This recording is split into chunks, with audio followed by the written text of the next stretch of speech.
As Bangladesh Prime Minister Sheikh Hasina resigned on Monday and fled the country, protesters stormed her residence in the capital of Dhaka and began looting one of the most protected buildings in the country.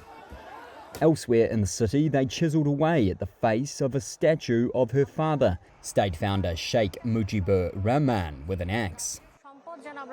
India's ANI news agency said 76-year-old Hasina landed at a military airfield near Delhi. Reuters could not immediately verify this, but commercial tracking services showed a Bangladesh Air Force plane leaving the country and flying west before it disappeared.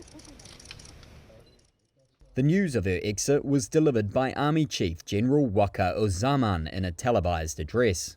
He said after a discussion with political leaders, an interim government would be formed.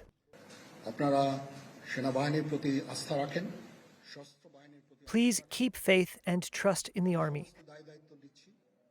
I take the responsibility and I promise to protect the lives and property of the people.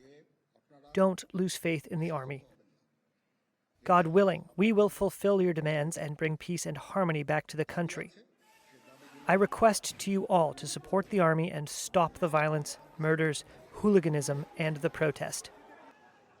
Bangladesh has been engulfed by violence after student protests began against quotas, which reserve some public sector jobs for veterans of Bangladesh's 1971 independence war. In some of the worst violence since the birth of the South Asian nation more than 5 decades ago, about 250 people have been killed and thousands injured. It escalated into a campaign to oust Hasina, who won a 4th straight term in January in an election boycotted by the opposition. In defiance of a nationwide curfew, there was jubilation as thousands of people marched in the streets of the capital. We will never forget the student martyrs who have freed us today. They will always be in our hearts.